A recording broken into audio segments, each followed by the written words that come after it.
Boneco do Mal. Boneco do Mal. Até entendo que a tradução literal, o garoto, também não seria a melhor escolha, mas Boneco do Mal, definitivamente começamos com o pé esquerdo aqui. No filme, Greta é uma jovem americana que se muda para a Inglaterra devido a um passado conturbado. Lá, ela se voluntaria para ser babá do filho de um casal de velhinhos que se prepara para tirar umas férias. Até aí, nada demais, exceto por um único detalhe. O garoto em questão é na verdade um boneco de porcelana, o tal do Boneco do Mal. E tudo parece bem para os velhinhos porque eles realmente acreditam que o espírito do filho que morreu há 20 anos atrás vive dentro desse boneco. Obviamente ela aceita o emprego, claro, né, porque não, só tem que ficar sozinha nesse casarão sinistro no meio do nada e cuidar de um boneco esquisito que pode estar possuído por um espírito, e recebe uma lista contendo uma série de regras bizarras que ela tem que seguir à risca. Cética e acreditando se tratar de um boneco comum, ela resolve ignorar totalmente essa lista. A partir dali, as coisas começam a ficar muito esquisitas.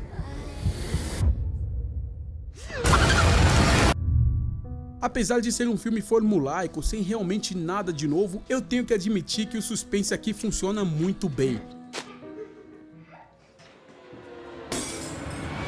Os primeiros minutos de introdução são muito intrigantes, e um dos grandes motivos para isso é que o filme nunca se assume como paranormal, deixando espaço para explicações lógicas perfeitamente plausíveis. O boneco pode realmente estar possuído ou tem alguma coisa por trás dele, e essa curiosidade de saber como tudo vai acabar que vai te fazer querer ficar para saber o desfecho dessa história.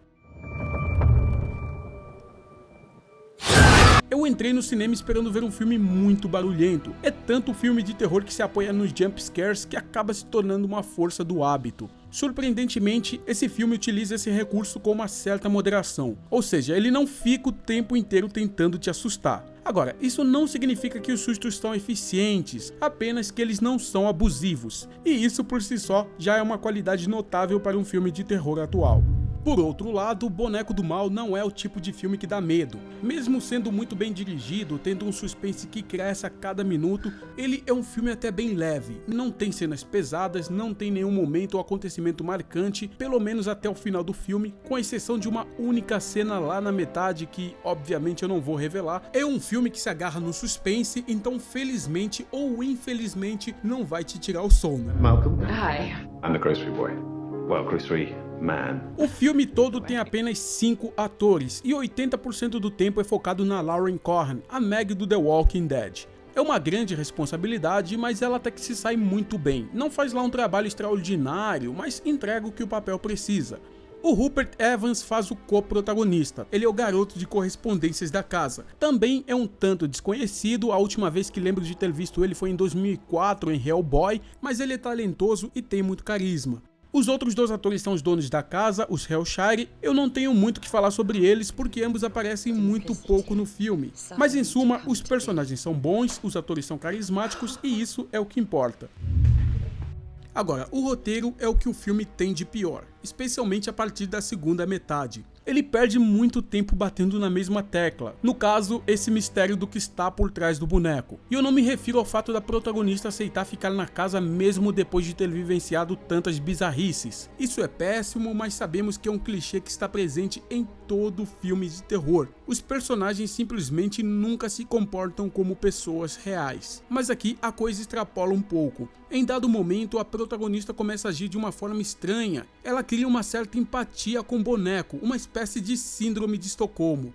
O problema é que essa mudança no comportamento dela é tão falso que parece não se encaixar no filme. E esses são apenas alguns exemplos que posso citar sem revelar muita informação. O roteiro começa bem, mas acaba se perdendo no meio do caminho.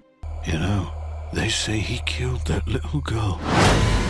O final do filme, para o bem ou para o mal, é a coisa mais interessante dele. Confesso que eu não estava esperando pelo clímax, mas nem tudo que é surpreendente é necessariamente uma coisa boa. Depois de pensar um pouco, cheguei à conclusão que o final desse filme é muito ruim. É ridículo em todos os aspectos, porque ele simplesmente não faz sentido. O filme não faz sentido. Depois do final, quando você tenta juntar todos os pontos, percebe que tem muita coisa errada no roteiro que não se explica.